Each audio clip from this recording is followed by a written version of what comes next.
Committee Room 29, Sound.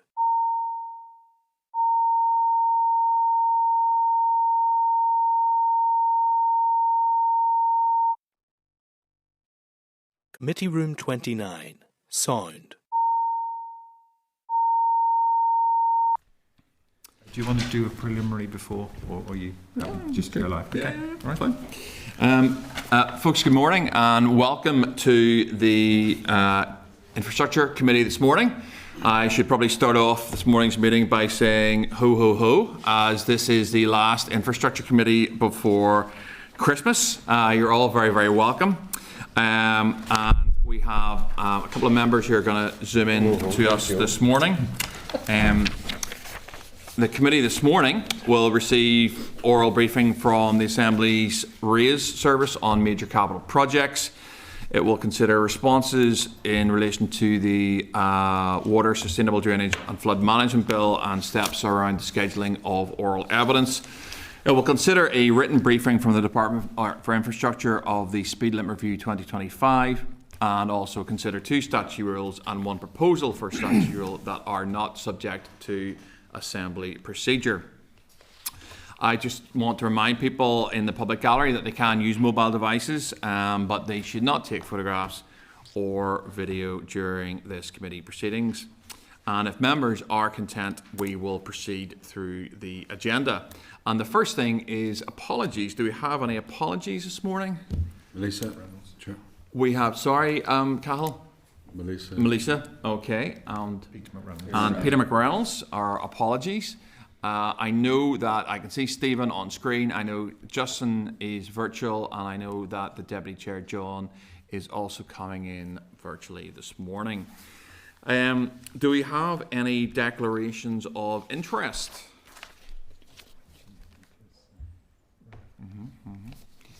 No declarations of just we're talking about capital projects. As part of the PSC, we've done a report there in recent times, so just in relation to that. That's absolutely fine. In that case, we'll go to item 3, which is Chair's business. I think the first item that we want to note is congratulations to Nicola on the birth of her babies. I'm looking at Cahill here. More than one. I think there was two. I hear there was 2. Yeah. You could never tell. But Nicola, I feel very confident you're not watching this morning, or you certainly shouldn't be. But on the off chance that you are, I want to make sure that we send you our congratulations to you and your husband. It's a marvellous time. Just pre-Christmas. So there'll be nothing to do, nothing to organise. But look, really best wishes from this committee to you as you settle into the chaos that will be Christmas with 2 young babies. Anyone else? Harry? Yeah, I'd just like to re-echo that, Chair. I mean, that's the first I've heard of it, so absolutely delighted for her. Couldn't be better news, and hope her and babies are doing well. Cahill, you might be able to provide some. You might be able to provide some intel on this in terms of names. As a party colleague, can you we'd like to wish her all the best. Caharges agus Amors, they say in the Gaelic language. So just like to wish her all the best, her and the twins. And it's like you said, Chair. I mean, she's on a new journey, but on behalf of ourselves, we would. She's made a good contribution to this committee. But listen, it's time to take time out now and look after her family, and good luck to her. Yeah. Yep. And just say, yep, I echo that, and well done, mummy, well done, babies. Yep. Good luck, daddy.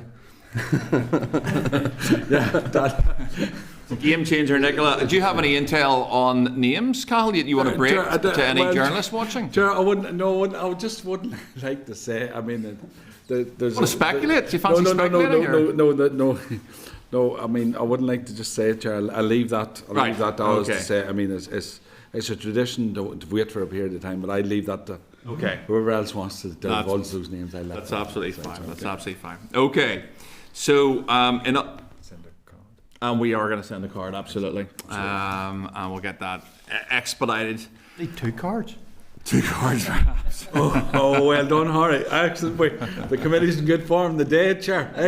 You couldn't tell we're moving towards Christmas. And in an effort not to overly spoil the collegiate atmosphere, there was an issue raised, as is Chair's business, in terms of road traffic accidents in the Assembly. There was a debate recently which again was very collegiate. It was a very serious matter, and we're talking about folks who lost their lives or were seriously injured in road traffic accidents, and then people often videoed some of those details and perhaps shared them on social media. So there was a debate earlier on in the week which members will be more than aware of, and maybe people watching in are not so aware of. During that debate, there was a little bit of discussion around legislation. Just for anyone zooming in or watching committee this morning, there was some chat around legislation. During the debate, the Justice Minister appeared to answer questions and respond to the debate. There was a little bit of challenge and questioning, particularly from the Chair of Infrastructure, around where the VARI sits in terms of legislation for that, given the fact that there are road traffic accidents, but we had the Justice Minister there. So in some questioning from me, it was clarified the Justice Minister felt it did not sit in her VARIs and it was in the Infrastructure Minister's VARIs. There was a little bit of pushback then in terms of that debate that perhaps it didn't sit in the Infrastructure Minister's VARIs. So regardless, I think this perhaps a piece of legislation, and I know there's some chat about Kiva's law. Kiva was mentioned, and I think her family were actually there during the debate around whether or not legislation can be brought forward within this mandate to address this. I understand that if we want to have a more comprehensive piece of legislation, that would be more complicated, that would cover a range of issues. But if it was singular to RTAs, then my understanding at this point in time is that what probably would be the Minister for Infrastructure would need to bring that forward. My suggestion to committee, and I will open this up, is that we write to the Infrastructure Minister, in the first place, clarify, does she feel that she does have the VARIs to do this? Because clearly the Justice Minister pinged her in that debate and made pretty clear that she didn't, and it was the Infrastructure Minister. So in the first instance, does the Infrastructure Minister have the VARIs to bring this forward? And if so, is she considering it? I think those would probably be two questions that I just want to get clarified. I'll pause there and open it up to anyone else who wants to come in. Of course, I missed the debate. I mean, obviously, I'm happy enough to write the Minister. Just I never even got checking out the answer to see exactly what was said. So, but listen, if it's case writing the Minister, fine. But I don't know any more of the debate. I understand what's any of the resolutions or conversations was, to be fair, you know. No, I think just to have a bit of a point or a few points around. I think you're right. It was a very it was actually quite a moving debate, especially from some of the contributions, not least our former committee colleague, Mr. Durkin. That was particularly moving. I think yes, any clarifications that need to be sought should be sought. I just wonder as well, is there any merit, as we know, for sort of an information campaign? I know we do sort of, there's lots of stuff done around road safety, drink drive, drug drives, all the rest of it. Is there any possibility of even integrating this into any campaigns? I'm not sure.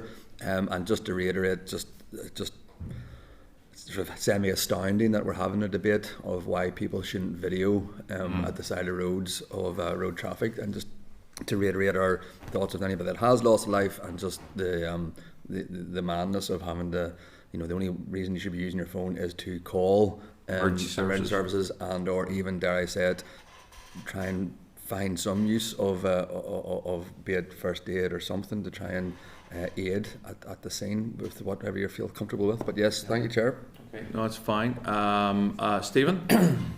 Thanks, Chair. Yeah, it's just to echo the thoughts, I suppose, that, it's important that this isn't allowed to sort of fall between the stools as such, between either minister. And I think now is the opportunity, when we still have some limited time, to get that clarity. So I would certainly concur with what you said, Chair, because I think it's too important for this to potentially fall through the stools on that. So where you maybe a case where both ministers are maybe passing the responsibility onto each other, and obviously, there's no positive outcome of that. So I think it would be good to get that clarity, certainly. Okay. No, thank you, Stephen. Nobody else indicating. Do we have agreement? Sure, just give us a go ahead, brief Cal. overview of the conversation we were on that day, can you, in the Assembly debate? Was it Assembly? Yeah, it was on No, I know what debate was, just an overview of what people were saying, the general Monday. consensus of what was said. Just. Yeah, so essentially it was regarding RTAs and Yeah. videoing them. Justice Minister was there. I did ask the Justice Minister why she was there, given the fact that it was RTAs and so forth. I think she made the point if she didn't come, there wouldn't be an executive response to that. If I get any of this wrong, please, other members come in and correct me. I then sort of asked where the varies effectively lay, and she did seem to very clearly indicate that within the area of RTAs, it was the Infrastructure Minister. But that was more or less. I mean, there was other things. That was more or less the gist of it, Andrew. Just the only thing to really sort of add to that was that yes, there is scope for legislation around Wider stuff, if that makes sense. Yeah. And certainly the minister was very keen to be there to answer as look the at chair what ways forward. has said about being there as the executive. There is wider stuff, but again, just to reiterate, when it comes to the actual sphere area of road traffic accidents, it was the ministers understands that it's the Department of Infrastructure that would be. No, and that's not even the chat. It's just the gist of it. Yeah, that is just a call. No, 100%. No, that's and all that goes with it about the constraints of time and specific legislation that went with it. But yeah. To be fair to the Justice Minister, she was right. You could bring in a wider piece of legislation around recording stuff that you shouldn't be recording. Let me put it like that, and that could be there could be a wide sphere of that. My fear, Cathal, is that if we sort of go down that route, there's absolutely no chance. Let's be clear about this. That'll come through in this mandate, and it'll be a lot more complex in terms of legislation. And I think if we sort of head down that route, it probably would be the Justice Minister that would need to take that forward. Okay, my thinking on the issue and where I am on it is that given the debate, given the consensus, given the timescales. I think if the varies lies with the Infrastructure Minister, that is something we have to hold her to account on and just say, I mean, she can't do everything, but I think it's our job to say, there was consensus in the Assembly. Is this, do you have the varies to bring something forward around recording death or serious accidents as part of RTAs? And do you have the scope and bandwidth in terms of the drafting team to do that, and we'll see what the answer is. Fair enough, Chair. Or you give me an explanation of that. Okay. I'm happy enough to. That's mostly all of Chairperson's business. I had another item, and I got this a little bit late, but I'll raise it and then I'll actually send it into the committee clerk. We'll have a look at this.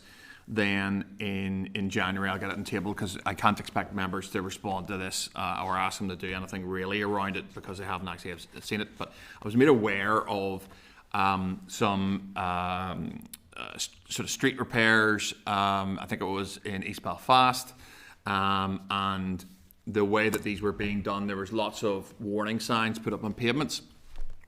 I did see some pictures of this. Effectively, the pavements, there were so many warning signs on the pavements that if you were disabled, you couldn't get a wheelchair along there, and it was quite a busy road. So literally, you just couldn't use that pavement. And I sort of thought of that in the context of some of the debate we had again this week around disability and so forth. So had a look at what's called the Red Book for UK-wide statutory code of practice for street works. And Chapter 8 provides broad principles for maintaining safe pedestrian access, but does not specify any minimum unobstructed footway width, which effectively means, I suppose, utility companies can come in, put up big warning signs, just block pavements. Now, we could probably walk past them. But if you were in a wheelchair, certainly the pictures I saw, you had no chance of getting along that street whatsoever, and the detour was really, really significant. So members haven't seen this. I will send it to the clerk, and perhaps if members are happy enough, we can have a look at this in terms of seeing what could be done around it. My understanding is that other parts of the UK, England, Scotland and Wales have begun supplementing and reviewing this guidance to make it more effectively disabled friendly. Northern Ireland has not yet embarked on that. I think that's something we need to look at. And if members are agreed, I will send this stuff to the clerk and we'll have a chat about it in January. Yeah. Is that okay? Yep. Yep. Okay. That's all Chair's business. Takes us on to draft minutes. Point 4, the minutes are on page 7 of the committee pack, and I just need to get members' agreements that they are a true reflection of what was said. Are members agreed? Agreed, Chair. In that case, I will sign the minutes. And that will take us to item 5, which is matters arising. Do any members have any matters arising that they want to flag up? Hey, Chair, good visit last week at the Suds. It was very informative and educational for us all, I think. And very useful. It was really excellent. And it was brilliant to be there, Harry, and see firsthand what a soft sud looks like, and have a bit of discussion around there. I mean, one of the interesting things that from that visit, apart from the really good area that the Suds, the way that they used that area as a Sud, was the slight ridiculousness of having a fence then around it and the entire Sud being fenced off. I believe that was a planning condition. You know, you could have had a 4-side football game down there, albeit with slightly steep banks. If you were children, I would imagine, and it was a shame. I just looked, I thought, what a shame that's not being used. I think that's an interesting point that this committee will want to look at, particularly around green spaces, land, and future developments that have Suds in them, because there's absolutely no reason that green space could not be part of the green space land in terms of developments. That simply doesn't need a fence around it, and I think that's certainly something that we would want to consider as we look at the bill.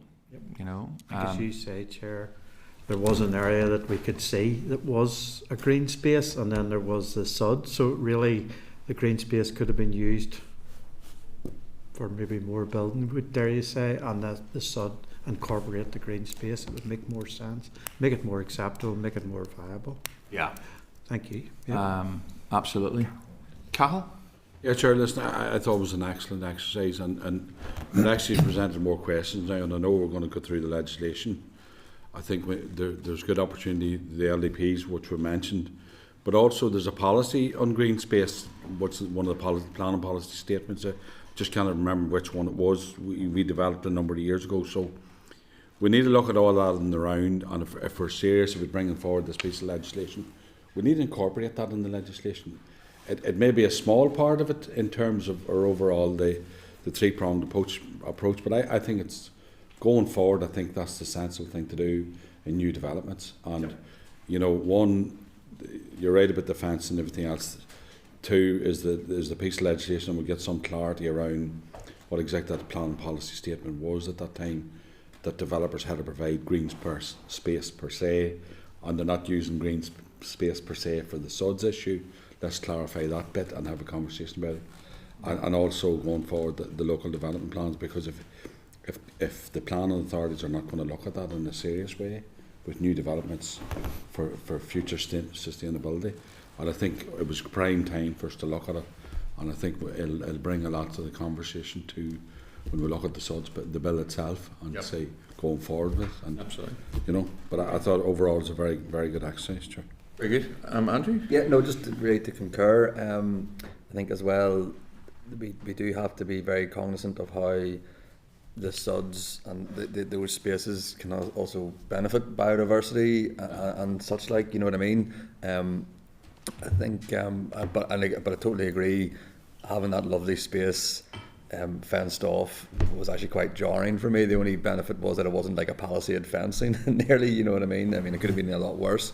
Yeah, no. And the other thing, just again, I'm not sure it's a dumb thing, but would it be possible to send a note of thanks to the Civic Centre, the Antrim Civic Centre? Just, I mean, they're very hospitable to us, you know, and I think it's always nice to say thank you, Chair, if that's okay. Nope, absolutely, we can do that. And thank you for the scones, sir. Well, I that was in my head. Scones were excellent. I don't want to say it out loud, but There you go. No, Chair, just clarify that point. I understand the fence. Scones point. See the fencing issue.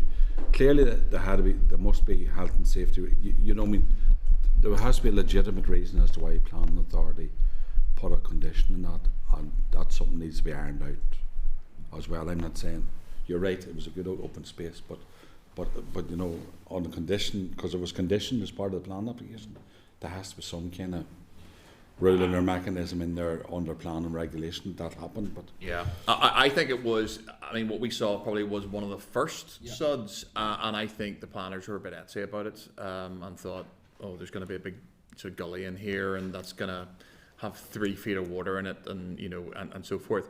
I mean, certainly that's something we need to look at going forward as part of the bill. I think the other thing that came out is the absolute fear, and rightfully so, of 13 approval bodies or 11 approval bodies across Northern Ireland. So from my memory of the bill and the way it's drafted at that point in time, one of the issues that came out, and I'm not sure if it was the examiner statutory rules, highlighted this, that the bill was a little vague in terms of what that body would look like. That is something that I am absolutely clear on, that we will want to see something back from the department in terms of you know, amendments that is specified, and there is a body, you know. So I think from memory, the examiner statutory rules said, you know, this is just way too vague. You know, you need to actually specify what this body is. But having one body that deals with all the councils will streamline the efficiency of SUDs going in, and also be incredibly helpful, not only for, you know, planners within the councils, but also for those who are actually building the developments. So I mean, that's the other thing that came out of that visit from the developer side, you know. And I take it, just Chair, on that note, the Confederation would have responded in relation to that, or they would have, you know, their views on those things. Yes, that will. Or do we ask them to send on extra information, or we got their papers that day, isn't that right? Yeah, we asked them to send the documents that they've given us in hard copy, so that will be included, and all the bill documentation is in the pack for today's meeting, just for members' consideration going forward. Yeah. Thank you. Justin. Sure, thank you. I guess a very positive visit last week, but I still, as I said, at that site visit to the developers, I feel like we're in a different paradigm or a different time zone here, where we're talking about this SUDS initiative as being groundbreaking and sort of way ahead of the curve. We're way behind the curve, guys. Let's catch a grip of reality. We're way behind the curve in terms of, we're talking about a SUDS element of a development that we're saying this is groundbreaking. It's not. It's way behind the curve. It's way behind time, and get on with it. It should be part of the course, and it should be aligned with what we're doing in the south as well. And get on with it here, guys. Okay, nope, thank you for that, Justin. Andrew?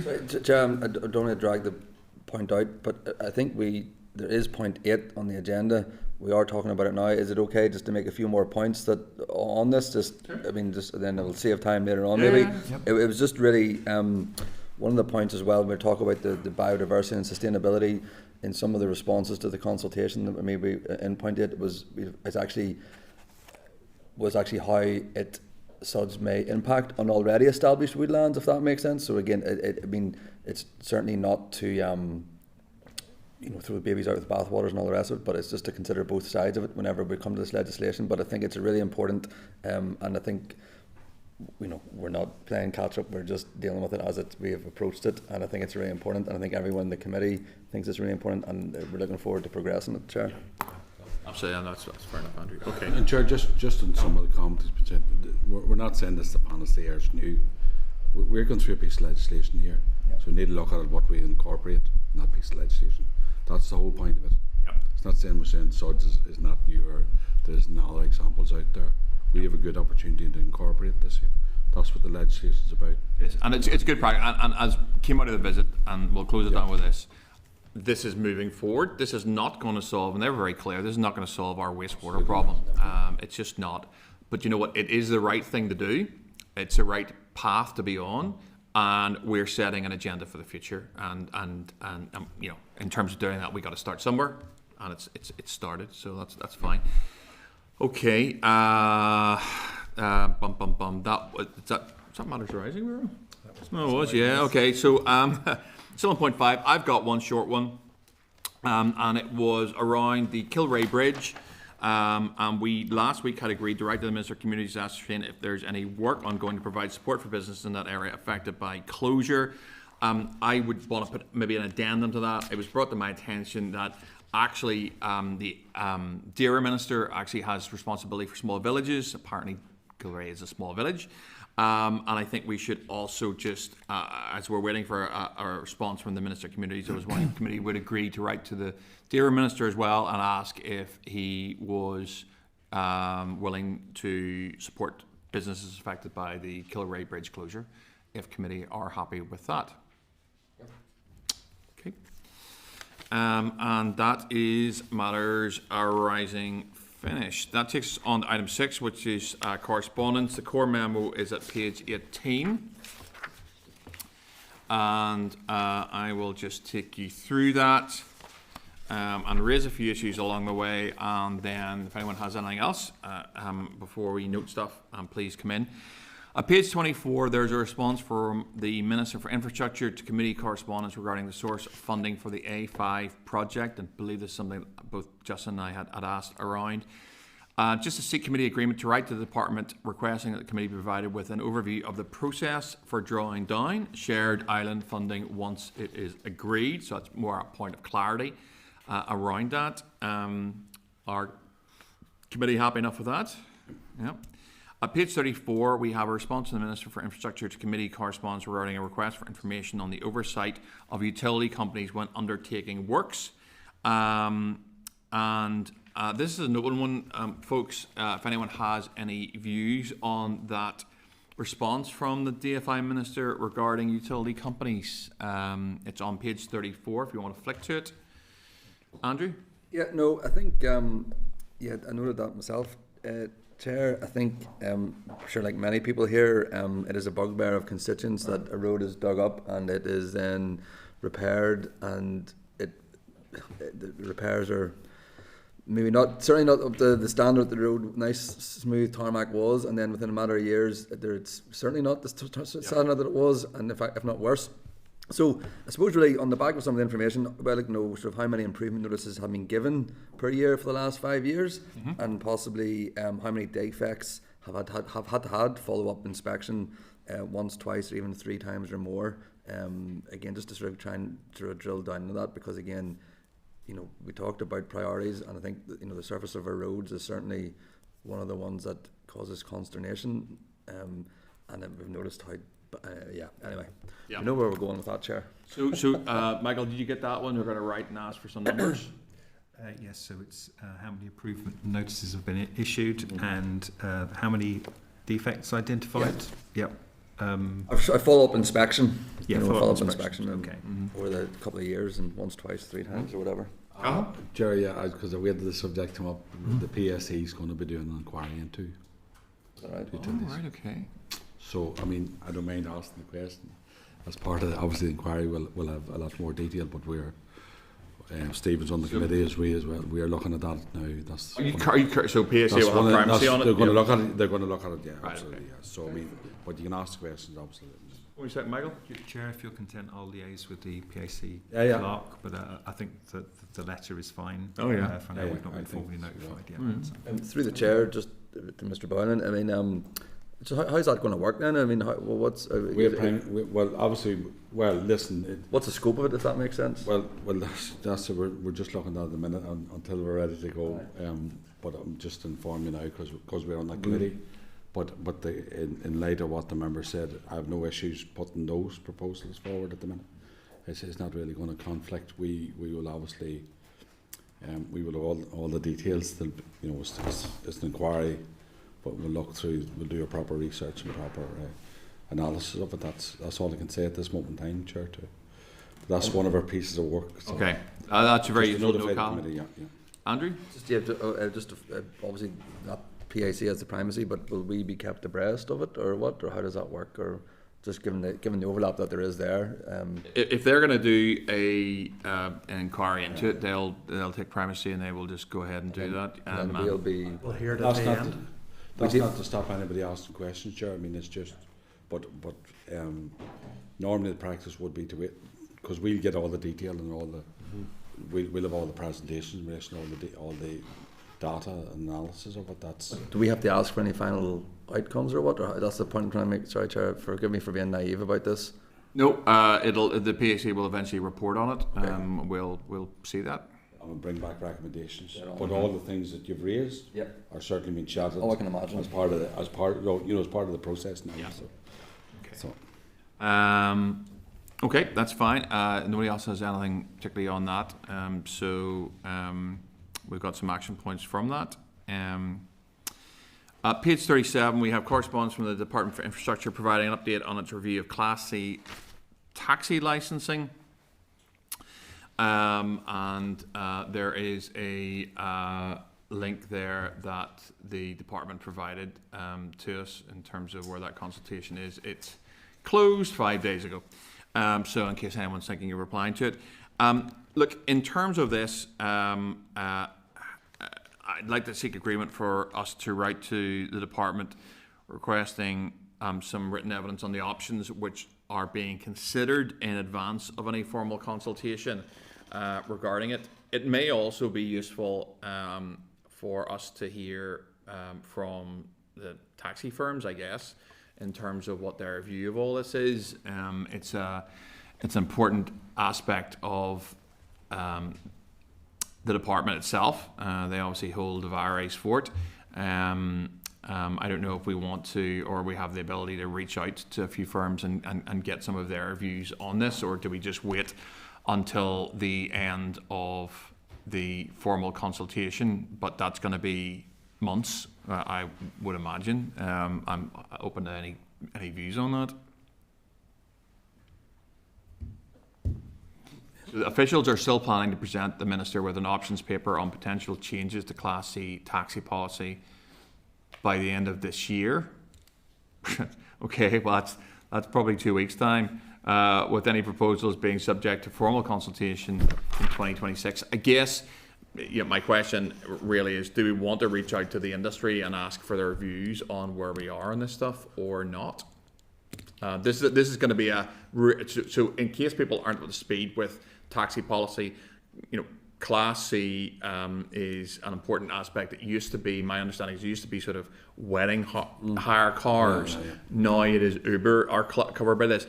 It's it may not look very meaningful here, but it is fairly significant in terms of what this is going to mean for taxis and their how they are classed, and a lot of regs around that.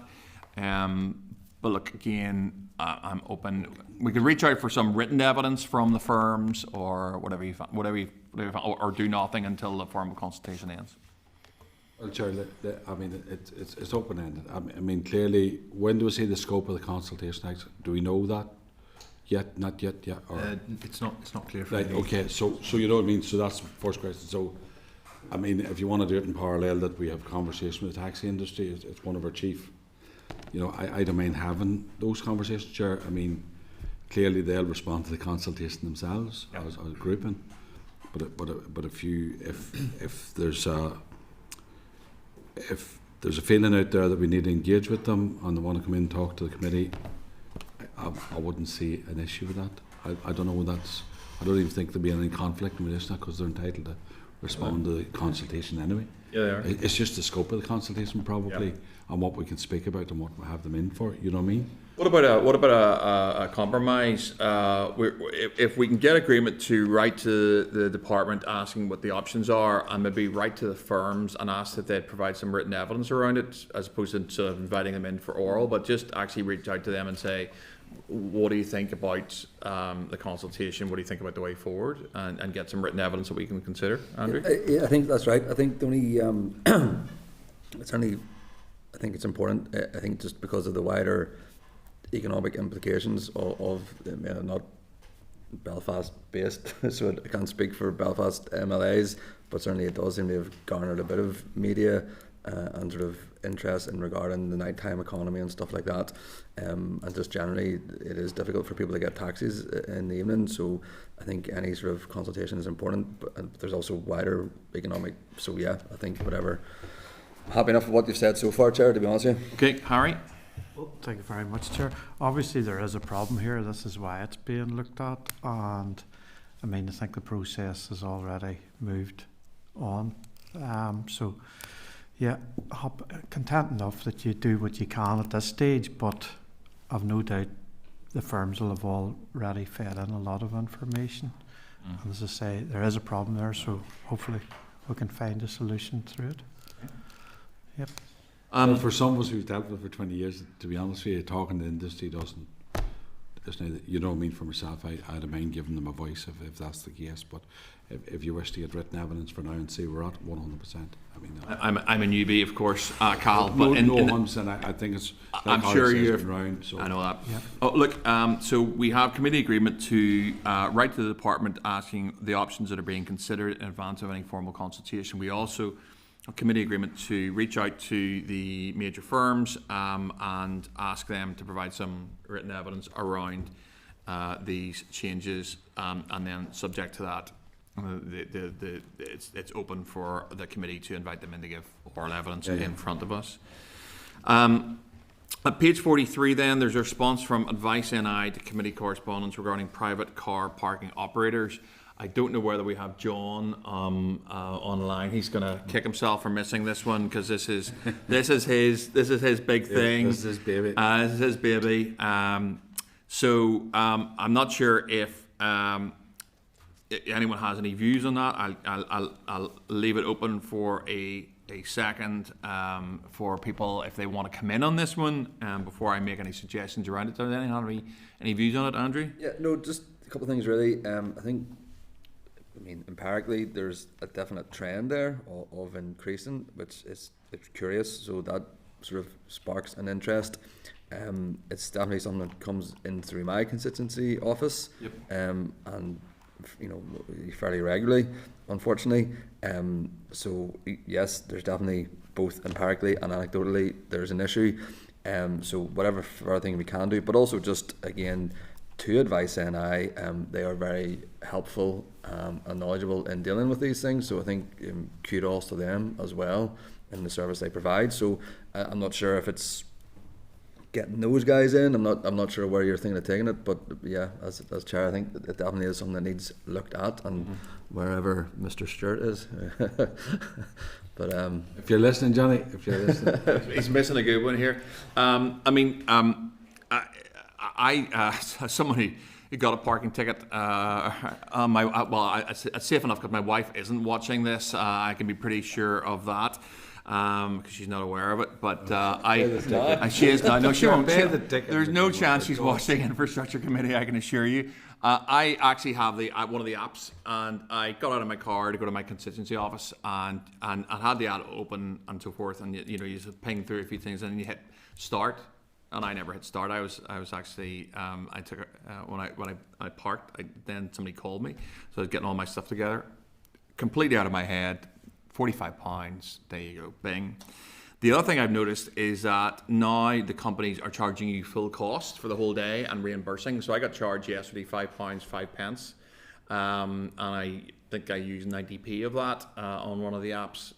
They apparently hold that money and are getting interest on it. Is that right? Maybe. Oh yeah, they send it back to you about 3 days later. These are all recent changes, as far as I'm aware. There is something that we could look at in regarding that, I would imagine. My view is look, undoubtedly we're waiting for responses from Consumer Council and Trading Standards to inform next steps. Personally, my view is we invite these companies in and to committee, and we ask them some questions around how they're operating and so forth. They can choose not to come in. I, of course, will highlight that at committee that they've chosen not to, and do my best to make a media story of it. But they are, they're making money. These are. Are you inviting them in to get your money back, Chair? Are you inviting them? Just to be clear, Chair. I have paid that fine already. But I think on the basis of what Andrew said, we have constituents out there who are subject to all of this, okay? And I'm just giving my personal experience of it. And there will be plenty of constituents in all our areas who are subject to this. These firms, to a degree, have to be held to account. I am particularly interested in the recent change that they now don't bill the cost of parking. They bill, certainly in my experience, on one of them, I can't remember which company it was. I think it was Ringo. They billed me the full amount for the whole day, £5.5, and then they will obviously, however much I think I use in that EP, they're going to reimburse me whatever the difference in that is. And I'm wondering where that money is, who's got the money, are they earning interest on that money, why have these changes been made, who has oversight of these changes, and how did it come through? And those are all very legitimate questions for this committee to ask, because this does sit within infrastructure. Anyone got any comments on that? Okay. Actually, to be fair, Cathal, Stephen had his hand up there. I'll let Stephen in first. Thanks, Chair. No, it was just to echo those concerns, and I think one of the issues is the sheer range and differences of, there's so many different providers and apps, and then obviously you have the added layer of private shopping centre car parks, for example, and so many businesses now. It is confusing for all motorists. And I think it is an issue that we could get our teeth into a bit, certainly, within the committee. And, even your own experience is testimony to that confusion. But, it is an issue that impacts all of our communities, really. And I think it's just the sheer range. It's hard to quantify. It seems to be growing every week nearly. There's a new different provider, a different app required, where I think if there was more uniformity, it would be a lot more user-friendly for everybody. Yep. No, thank you for that, Stephen. Cathal, you want to back in? Sure, I would have thought you'd been leading by example in this committee, but it seems you're going to take it every other. Honesty and transparency is always the best policy for a politician, Cathal. Chair, I agree with you. You're right. Right across each constituency, we have the same issues. There's no two ways about it. And if it's a case of inviting them in, we just do we have we sought any of the legalities or advice in relation to that matter? Can we do a wee bit of homework on that before we? In terms of, because that's generally is the question, especially the private car parks, what they're entitled to do. Now, you may have mentioned this before, Chair, but just a wee paper on that before they come in, or advice on that before they come in. If I can just draw your attention to that there was a paper from Ray's on car parking charges that members received a few weeks ago. Yeah. We could send that to you again for your consideration. Just to refresh, of course, before they come in. The raised paper, as often they are, was excellent and covered off a range of things, including, from my memory, a piece of law that isn't adopted in Northern Ireland but is in place in England. That means that in order for a car parking, and I think this is where we get at odds with what Advice and I had stated, there's a law that is not in place in Northern Ireland, which means that in order for a firm, in that private shopping centre example, that actually the firm in question have to prove that you were the driver of the car, and if you said, so for example, if you said, I don't know who was driving that car, they can't, for my understanding is they can't prosecute you. So I don't want to get into contrary advice that Advice and I have said, and the raised paper and so forth, and I know that the raised paper wasn't legal advice, but there's obviously enough here I think we can get our teeth into. 100%, and that's grand. I'll look back over that, just send me what date it was. There's a smiling in the background there. Let's just send that, we'll find a couple of weeks ago, 3 weeks ago, was it? Yep. Justin?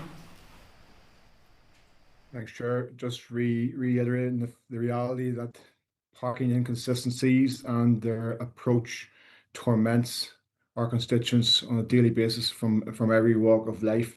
Who regulates them?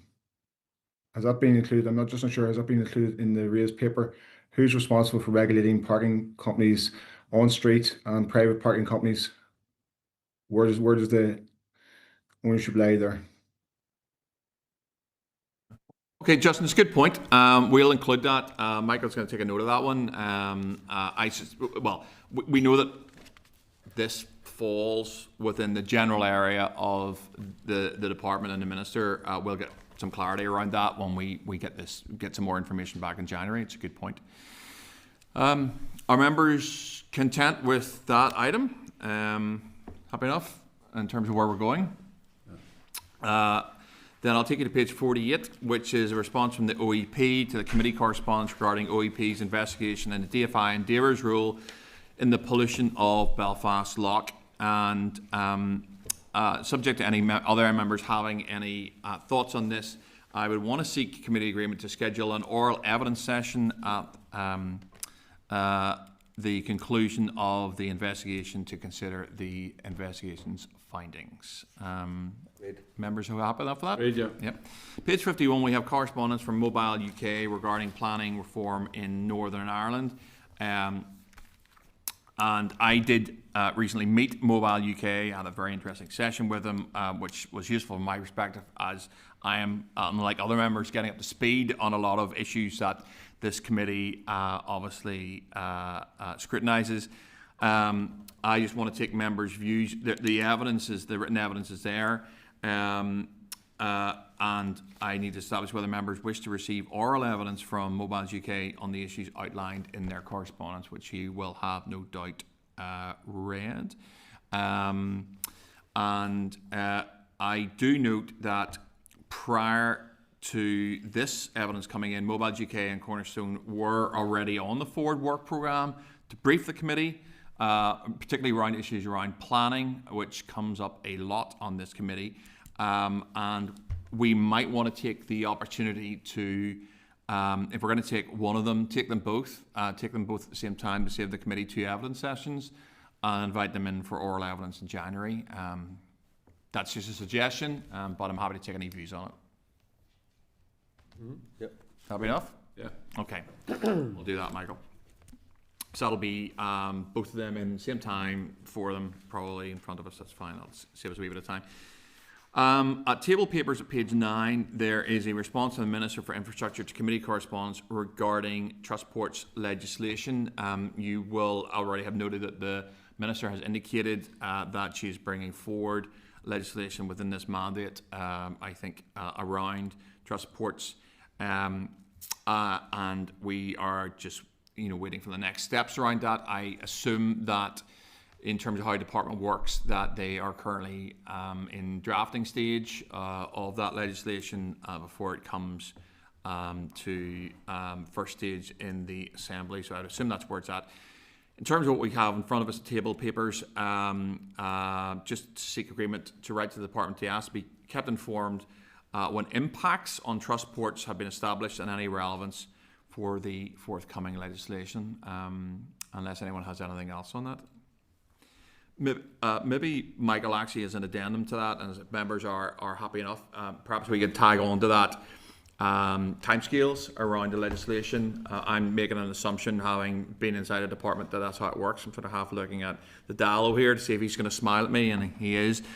Just a clarity around what the timescales are. Even it's tough to it's hard for a department to scale that out, but even if they can give us some indication, and they might well just say, look, this is probably at a point of drafting at the moment, but let's get some clarity around that. Anyone else got anything on that table paper?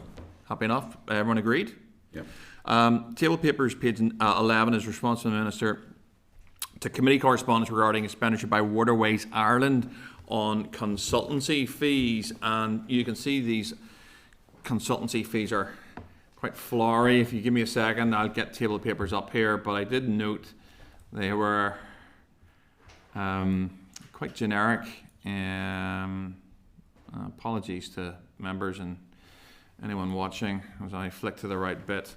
There we go there. So 230,000 on consultancy costs for Waterways Ireland disclosed in DFI consolidated accounts. These costs cover services such as marketing intelligence, public relations, internal audit, tax advice and represent 15% of the total spend, which is the element funded by Northern Ireland in line with the agreed North-South funding ratio. I'm not really sure that gives me any more understanding of how they managed to spend £230,000 on consultancy costs. That notwithstanding, and without any other member, suggesting anything around this, and I will take other views, of course, we write back to the Minister to ask for more detail on these costs and the rationale for using these consultants, which ended up spending a princely sum of £250,000, nearly. Does anyone of the members have any views on this you want to come in on? It just seems like well, I don't know. I mean, is it not an awful lot of money? How does that amount of money compare with other bodies? What work is that Waterways Ireland doing to be able to provide these things in house? I just, I understand. Listen, I get the role for consultants, but I don't always get the role for excessive consultants. So it's actually trying to establish if this is excessive or not. Yeah. I mean, ultimately, I have your own views, as maybe you do, Chair. You know what I mean? But yeah, I think that would be where I'm at with it, Chair. Yeah, I mean, there's kind of a few things stood out there, but I just, when I read tax advice, I nearly laughed out loud. I honestly thought, tax advice? Anyway, I don't know very much about this stuff. I know £250,000 is a reasonable amount. As you rightly pointed out, Andrew, do you know what? This might be absolutely reasonable in terms of consultancy costs. We don't know. But this is the sort of stuff I think we rightfully ask questions around. That's part of our role. I don't see any other indications. Are members content that we write for more detail on the cost and the rationale for using consultants? Probably happy enough for that. And maybe just tag on to it something comparative, Michael, because this might be reasonable. Don't know. Subject to any other member, and you'll see all the core there. My intention to note the remaining ones unless anyone has something that they want to bring up in core that I haven't dealt with. I'll give people a second. Not. It sounds like people are okay. In that case, our members agreed to note the rest of the correspondence? Agreed. Okay. That takes us to item 7, which is the raise briefing on major capital projects. I'd like to welcome Des, a concurrent figure at this committee, and I would also want to seek agreement that the session is recorded by Hansard. We don't need to seek that agreement because Hansard isn't here, so we'll not be recording that then. If members can just remember this session, that would be great. And Des, the floor is yours for 10 minutes to make your presentation, and then members may have some questions for you. Thank you, Chair, and thanks, committee, and thanks for the opportunity to come from you today and deliver the paper.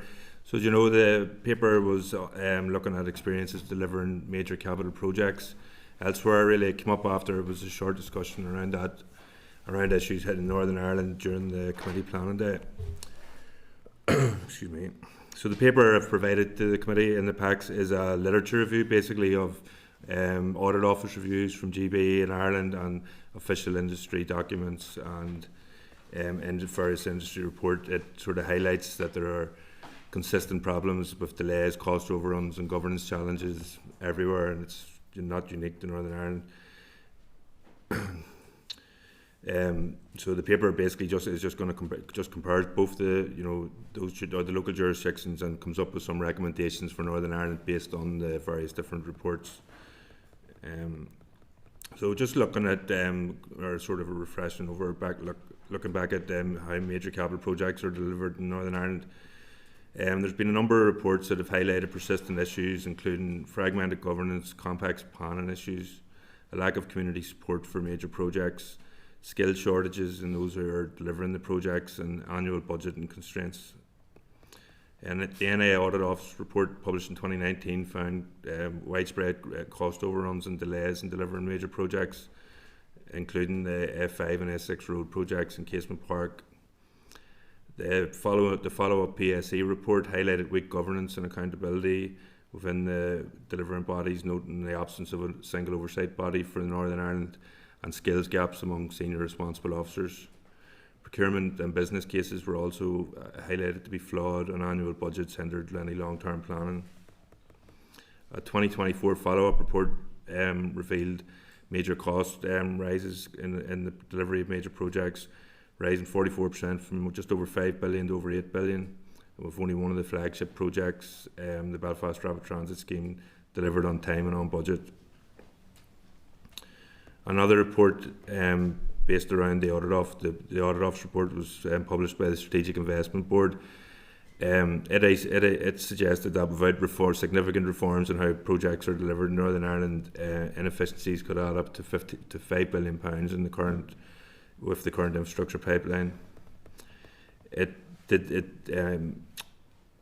provided some examples of some cases where the planning system in Northern Ireland was described as being daunting, and it has both excessive documentation and frequent judicial reviews being a problem.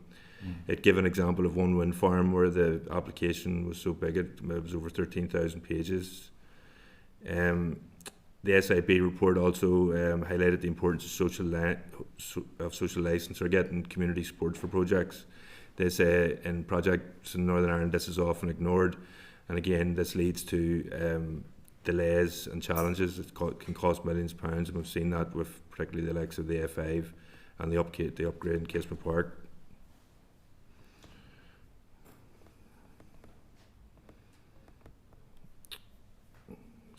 So the paper went on, and it considers how governance structures are being reformed elsewhere to improve delivery of major projects. It looked at the National Infrastructure and Service Transformation Authority in England.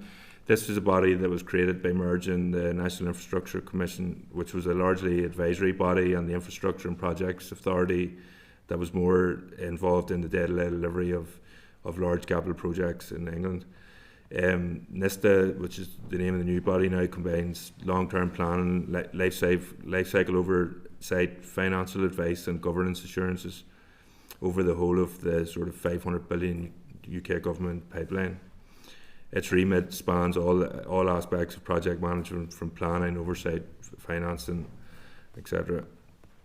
Northern Ireland has looked at the possibility of an independent infrastructure commission. Ministerial advisory plan recommended establishing one, and the executive committed to doing this in its COVID recovery plan. But as of February 2025, no decision has been taken, and this remains with the executive. The Audit Office and PSC looked at this issue and suggested that the absence of a single oversight body continues to cause problems with project delivery in Northern Ireland. The people who have called for this infrastructure commission have suggested that it would provide central monitoring for all projects and embed expert advice and assurance for projects, and it would publish a transparent pipeline and coordinate across all the different governments for delivery of projects, streamlining it. This could address the PSC's criticisms of the current delivery processes, and particularly address issues over costing and scheduling. The paper looked at a number of specific projects elsewhere. It was harder to find projects that were around came in at the same kind of cost levels in Northern Ireland. For example, like in England, a lot of reviews have been done of what they describe as mega projects. So HM Treasury did a review, value for money, on magical projects like HS2, which is obviously high-speed rail, which is a very high-speed rail project, Sidwell, which is a nuclear power plant, and Dreadnought, which is a military project. But really the same sort of problems were identified, unrealistic early estimating, political pressure to change things up, convoluted governance, stop-start budgeting, scope changes without any impact assessment on the overall outcome of the project, and skills shortages as well across all these different projects. These all sort of echo the experiences in Northern Ireland, even though the scale of the projects was much larger. In the paper, I reference a report by the National Infrastructure Commission on the cost drivers in major projects, and it highlighted a number of systematic pressures. It noted that the cost of building infrastructure in the UK is rising faster than GDP per capita. Planning and consents are stretching far longer than they should, 2 years as opposed to a 4-year target. And the repeated scope changes to major projects inflates budgets and causes delays. The Infrastructure Commission report argues for long-term budgets. Now that's arguing for budgets that are longer than 5 years. It gives the example of Germany, where they have budgetary commitments that go much far beyond, to go across the life cycle of a project, and that brings down costs by supporting efficiencies. So obviously that would be a big issue in Northern Ireland, where we're still subject to 1-year budget cycles. So it just highlights how inefficient the current funding system is here. Another paper looked at by me in the paper was by the Institute of Civil Engineers. They show the global nature of problems delivering capital projects, and basically suggest that it's really only a minority of projects that are delivered in time to cost and actually deliver the benefits they're supposed to deliver. I say that there's no new tools or reinventing the wheel necessary. It's just really people who are charged with delivering these projects need to consistently apply the principles that have been proven to work, but they just don't do that. So this is what they're saying is basically the solutions are there, but people are just ignoring it. The people that are in charge of delivering the projects. The paper looks specifically at a number of more high profile projects that have had the issues of being delivered. The Edinburgh tram was an example. It's an older example going back into the late 90s and early 90s, but it demonstrated the consequences of weak government and weak governance and poor planning, and that scheme ultimately ran £400 million over. It led to a 9-year public inquiry that highlighted a number of recommendations, and that does seem to have aided with infrastructure delivery in Scotland. But like everywhere else, it does still face problems. The project looked at the A9 Julian scheme, which is a significant road scheme in Scotland. It was supposed to be delivered by 2025, and it's now looking like it could be 2035 by the earliest. This hasn't been subject to the type of judicial review processes and arguments that the F5, for example, here has shown, but the price has greatly inflated. They're struggling to get they're struggling to get contractors to actually do the work, and they've had to re-tender it on a number of occasions. It shows the problems that they have with the supply chain really in delivering these projects on these islands. Sorry, I think just skipped a wee bit. Just looking at Ireland there, and the Metrolink project I use as an example, it obviously hasn't started yet, but it's faced massive cost escalation with initial estimates of around 11 billion. It could cost as much as 18 billion, or that's a conservative estimate, I guess, at this point. By the time it's delivered, its delays have been caused by planning complexity, procurement issues, and judicial reviews taken by the public.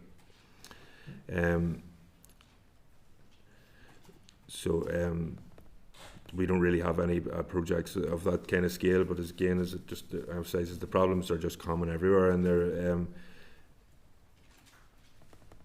people are having, the delivery of projects is having the same sort of experience. People delivering projects are having the same experience, but the paper that's basically the conclusion of the paper. The delivery challenges are not unique to Northern Ireland, but they kind of maybe bite harder here. Smaller budgets, 1-year cycles, overruns, they crowd out other priorities, and they erode public trust in how we deliver projects. The evidence suggests that they need structural change rather than just tactical fixes. Integrated oversight, streamlined planning, early engagement, to secure social licence, and investment in people and the capabilities are important. Applying lessons from GB and Ireland might help. Some possible solutions that the committee might want to consider going forward, put forward in the paper and based on the reports that were considered. An independent infrastructure commission for Northern Ireland, a body with statutory remit for monitoring and expert assurance right from project inception through to delivery. Modernising the planning framework and consent process, streamlining planning regulations and policy statements, and introducing expedited pathways for major projects might be worth considering. Embedding social license as a core requirement of the planning process, making sure the public are engaged with at the earliest possible time, and that their support is guaranteed. Investing in project delivery capability, recruiting and retaining experienced specialists, and building up the technical expertise within the bodies is important. Moving to multi-year funding frameworks, like as suggested, there's talk about 3-year budget cycles, but 5-year and ultimately even longer, and that would be beneficial for delivering projects, major capital projects. And then looking at another recommendation coming from the Audit Office was mandating robust evidence-based business cases, so ensuring that the business cases nail the scope and challenges that the projects are going to face from the very start. And that's a brief overview of the paper. Hopefully it covered enough, and take any questions. Good, thank you very much. Des, the paper was sobering reading, and from as I read through it, were you going to cite another example that was even worse than the last one? You just sort of read through these sort of large capital projects that overran or cost too much or whatever it was, then along came one that was even worse. And I mean, I noticed the Edinburgh tram one. I know that example because I was in Edinburgh quite a lot over that period, and I mean, they only overran by, I think it was it 50% or 100%? I think the cost doubled maybe. Yeah. And it's nearly like, that's a sort of standard benchmark. If you can ensure you can bring a project in for less than double the initial cost, that seems to be nearly a limited sort of benchmark for success when you look at some of the examples that you gave. I picked up a wee bit on your possible solutions. You said on the third point, consider how planning regs might be reformed to reduce complexity, to avoid delays and judicial reviews. Current planning policies are described as daunting and have been shown to lead to excessive documentation and litigation. Do you want to say any more around that? I mean, how you came to that sort of conclusion? I think that conclusion was based on the discussion from the reform of planning in England and the court cases highlighted in the strategic in the SIB report, that there was too many basically planning regulations and planning documents, and they were spread across the way. Don't get me wrong, I'm not an expert in planning by any stretch, but there's too many different documents with too many opposing views, and it's an awful lot for people who are preparing a planning application to deal with. It's also very a lot for the people who are assessing the planning application to deal with, and then ultimately the courts and stuff to have to go through it all, and that it was all just too much. So I think that case in England, where the case in England that was cited in the paper, the judge, over the wind farm, the judge basically said that this needs to be simplified and needs to be wound back, where that much information isn't coming before the courts. And England have responded with a planning and infrastructure bill, which you mentioned in your paper. Is there any reason we shouldn't have? I concur completely with the paper. I think our planning system is, try to choose my words more carefully than the first word that came into my head there, but problematic over here. And you've just more or less stated that in terms of the complexity of law, the amount of law, the fact that we have 11 councils interpreting it in certain ways, so forth. That's not even accounting for the major infrastructure projects, which kind of end up at PAC. PAC is problematic in itself for a whole range of reasons. Is there? Did you come across any indications that, in terms of a response to the difficulties that we have with planning in Northern Ireland, I mean, is there any reason that that we should not consider a planning and infrastructure bill? Do you come up, see anything that would suggest we couldn't do that here? I must say, Chair, that I am not really over the whole sort of history of planning legislation in Northern Ireland, because I'm not really, it wouldn't be the subject area that I would be involved with. I've got a colleague, Susie, who would be an expert in planning, and I do understand that planning is undergoing reforms here, and there's plans to do so, but I also understand that there's significant differences between the planning system in Northern Ireland to the UK. So I wouldn't necessarily feel comfortable, suggesting that. I do think that there's a lot of, you can see that I have looked at that bill, and it is progressing through the House of Commons with, it seems to be a well-supported bill, and it, the intentions are to streamline the processes, and I absolutely think that that's an important thing for everywhere. If you can streamline the processes and make them simpler, but if there was any more detail or anything, you want to, could maybe have a chat to the clerk and get back to you with some more information. Let's find this. The only other thing I had, we spent all day on this. You mentioned expedited pathways for major projects. Is that something that would be helpful? I think the suggestion was in that case that there's a lot of the projects are potentially bring a great societal good. To me, it could be a very important, significant scheme, and it might be being held up by an individual. And it wasn't that necessarily. I think it was talking about if a planning application collapses because of one objection. Is that good because then it's going to have to go right through the whole process again, or is there ways that you can say, right, okay, well, there's been a mistake here in terms of that aspect of the planning application, go away and fix that and come back to me, and we'll go back to, we'll proceed with the process. So it speeds things up rather than the process keep being reset at every time there's an objection. And I think obviously that would be helpful in terms of the projects, if in terms of delivering a public project like a road project, if there are, staff and machinery and all these things ready to go, but the project can't proceed on a possible technicality. And I'm not speaking about any project in particular, just, if there is a way to, to make it, to rectify those issues quicker, then it would be probably beneficial.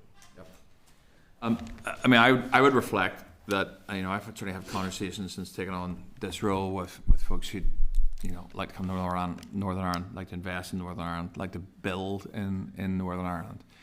And, they are deeply frustrated by our system here. And a lot of this, and I think of one example in particular, we have our climate change targets, we have focus on renewables, and they come in quite a variety of different forms. But even putting in major infrastructure around renewables that will produce the energy that we need in the future as we run down other sources is incredibly challenging and incredibly frustrating. My fear in the middle of all this, members will pick up on other infrastructure aspects of, I'm sure, the paper.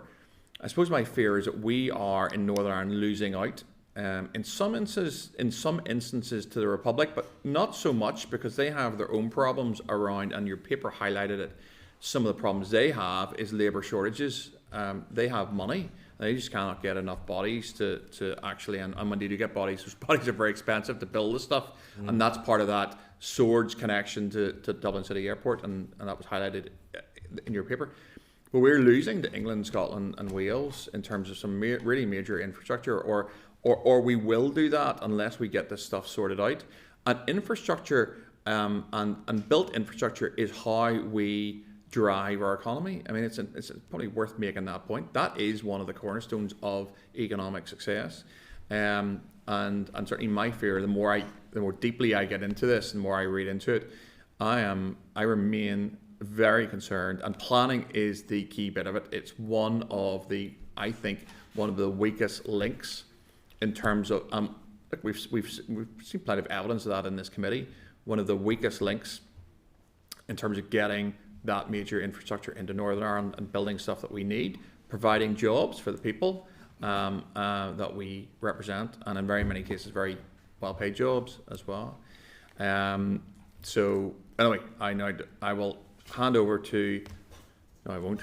I'll hand over to Harry, who's next in line. Okay. Thank you very much, Chair. Thank you. Des, just a few wee things. You mentioned fragmented governance. Is that something that you would say there was fragmented governance, or there still is? Or? Well, as I said, the paper really was a literature review of a number of audit office reports. So those are really based. That comment was based on the findings of the Public Accounts Committee and the Audit Office, and because obviously there's different levels of governance across projects and across departments and stuff like that there. But it was also an issue that was picked up in the reports in England. I think that's where England, with the new infrastructure body NISTA, are trying to rectify that. So they're sort of bringing all the project management, right from inception to delivery under one roof, where that there can be addressed. So, yeah. We all like to learn from what we've done in the past, and you also mentioned there's solutions there, but some people are ignoring them. I thought that was another interesting point. Well, I think it was just a comment from the Institute of Civil Engineers, and I suppose as industry representatives, they're probably in a good place to speak to it, and they're basically saying, we've known the proper way to do things for a long time, but it's maybe, and they're just questioning why government hasn't done that. Yeah.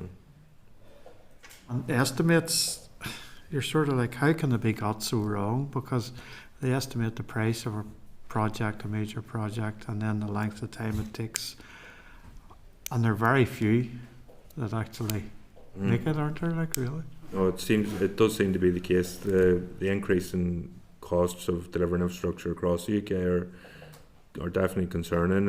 As I said, in the report I highlight the example of Germany. It's significantly cheaper to deliver a project in Germany, but again, that's what I suppose that's the issues around. The process is more streamlined, and they have the material and the people and all there to deliver them. So that was another thing I picked up: the manpower and the products to do the jobs not really available. It seems to be as if there aren't contractors fighting over to do the work. You're nearly having problems getting people to actually price it.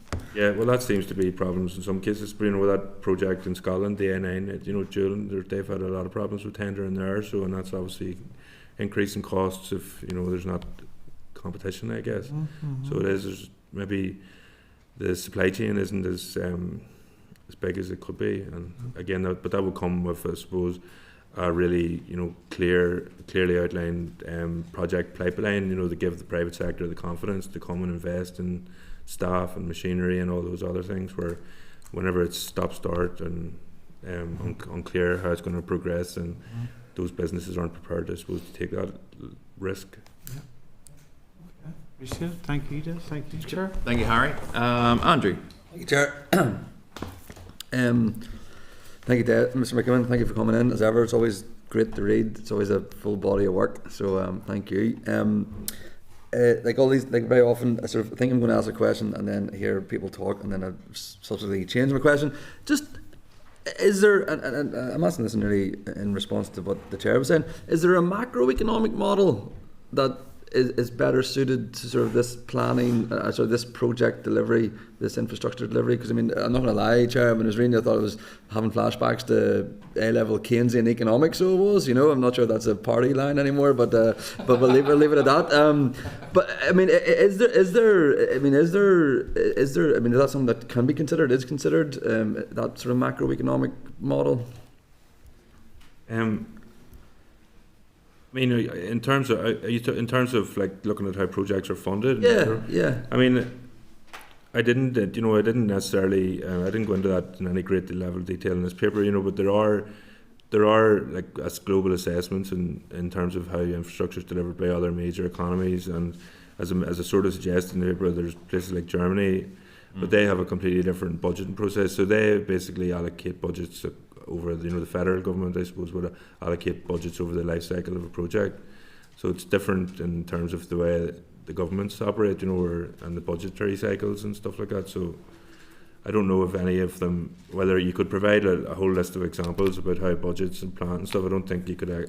I'm not sure that they're necessarily comparable. We do know that guaranteed funding over the entire life cycle of a project is is best practice and was favourable, but obviously with the parliamentary cycle and the budgetary cycles here in Northern Ireland in particular, where it's only single year budgets, and it's not possible. But in terms of like global best practice, that is, I think, established. And what ICE, the ICE paper that I referenced in the paper, they were saying we know what the best practice is. We just don't. Yeah. We just don't do it. And yes, the Germany scenario sprung out at me too. Again, for having how much cheaper it is per stretch or whatever it was, but then also that continual, I think it's you call it a pipeline of projects, and again, just presume the economic benefits of that sort of speak for itself. There's guaranteed work and projects and all the rest of it, but it's also cheaper. Nearly everyone's a winner. I think that's the aim of NISTA in England, to have that sort of really transparent pipeline of projects. I mean, we have that here with the investment strategy to a certain extent, but there's obviously been some criticisms of how that's followed through in practice. But I suppose the benefit that the evidence shows about Germany is that it does allocate the funding and supports that infrastructure pipeline, and therefore the supply chains are there to deliver the projects more efficiently than than we do. So it's always good, Mr. McKibbin, when you come in and you present these things, because we do always get sort of like almost unabashed sort of, this is how it is nearly, if that makes sense, which sometimes is a bit different from some people that come in. You put out the root causes quite a lot. You said, I think, I can't remember, there was no silver bullet per se, if that makes sense, or there was no, I mean, the root causes are all there. Yeah. And you think, I'm not sure, you didn't say that there's no one greater than the other. Did you get any inclination of like a logical process? How do you approach those? I mean, is there one that you would need to approach first to then sort of set and train the next, if that makes sense? Or is it just a matter of grabbing it as you see it? I think the root cause section was a report by the Strategic Investment Board. So they were responding to the Audit Office and PSE reports that were done looking at the problems in Northern Ireland. They looked at policy, process and people, and they just identified obviously that right from that each one of those, I suppose, pillars or whatever are important. You need to address the issues around planning and as the policy end of things, and you need to fix the processes and how they work. And they were particularly keen to emphasise the importance of engagement, and so I'm not necessarily sure that there's one of them is more important than the other. I think they all are inter sort of reliant. In terms of their view, in terms of the SAB's review, it was basically that you need that root and branch review of the policy and the processes, and then ultimately you need to have the people in place to deliver on those things as well. Just one final one, the one that also I think the social license aspect of it, I think that's important. I mean, it's raised with me sort of in my dealings with issues, if you get me in. Is there any more elaboration? Again, I don't think that's something that we do very well, and I think it's one of the causes. Is there any sort of gold standard way of this? I mean, again, sometimes it is about weighing up the benefits, the pros, the cons, and leadership, etc. But social license, how do we do social license better? Yeah, so I know we do obviously have consultations here and stuff, but ultimately the argument is that people aren't really being heard in these consultations. The consultations are almost they're done, but they're not listened to, I guess. Whereas I think I used one of the examples I used, and I was just searching through my paper for the exact acronym, but it was put forward again by the Strategic Investment Board. But it's a system in France where they have a very open and transparent process at the start of projects, where where representatives of public and certain bodies can come in and consult with the project designers and really have a hands-on approach. And they have found that is significantly cut down and almost not eradicated or removed completely, but really managed to deal with the idea of the problems that lead to things like judicial reviews and stuff like that there, because it's dealt with before the project has started, rather than when the projects almost being stopped when it's shovel ready. And for some reason my search thing won't work, but it is addressed in the paper, and it was proposed by the SAB. I did look a wee bit more detail. The paper was getting a wee bit long, but there are processes similar to that in the Netherlands, where the public engagement is very much at the forefront of project design, and there are other examples, but I'd be happy to provide it if if you wanted more information on that aspect of social capital. That's good. With Germany, Holland, and France, Chair, learnings from the Keynesian chair of the Infrastructure Committee. If it's okay with you, Des, it's 11:30, and folks watching, if we just take a break for 5 minutes, and we'll be right back with Cathal next with Des. Is that okay? Just take a break for 5 minutes. Yeah. Committee Room 29, sound.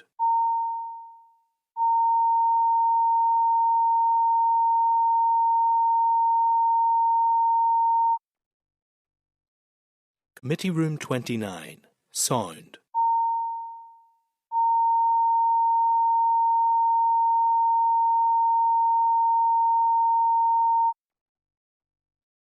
Committee Room 29, sound.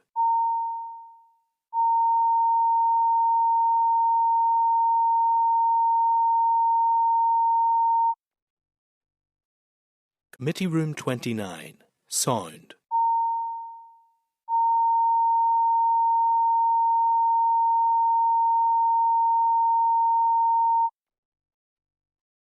Committee Room 29, sound.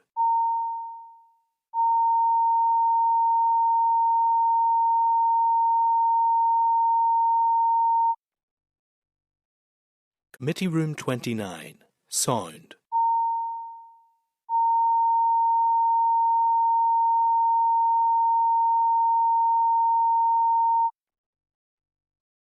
Committee Room 29, sound.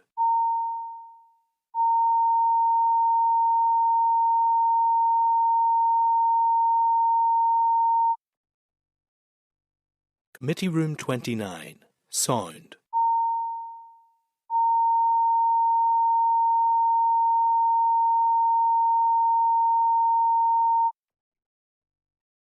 Committee Room 29, sound.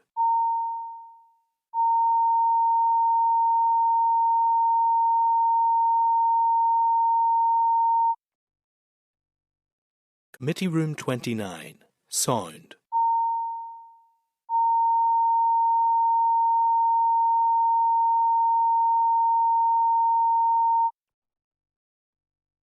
Committee Room 29, sound.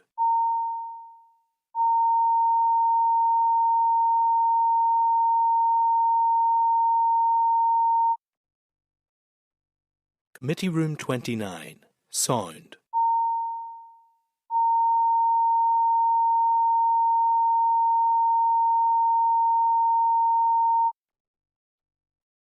Committee Room 29, sound.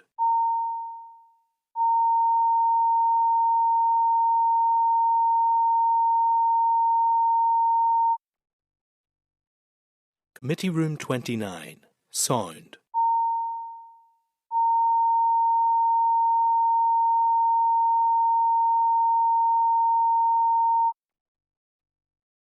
Committee Room 29, sound.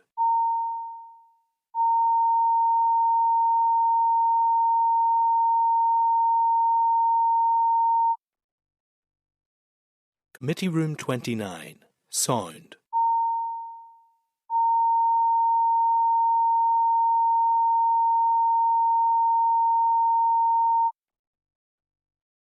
Committee Room 29, sound.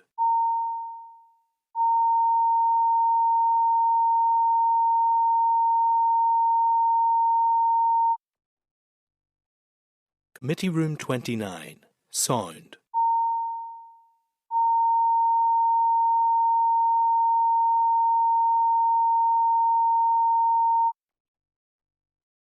Committee Room 29, sound.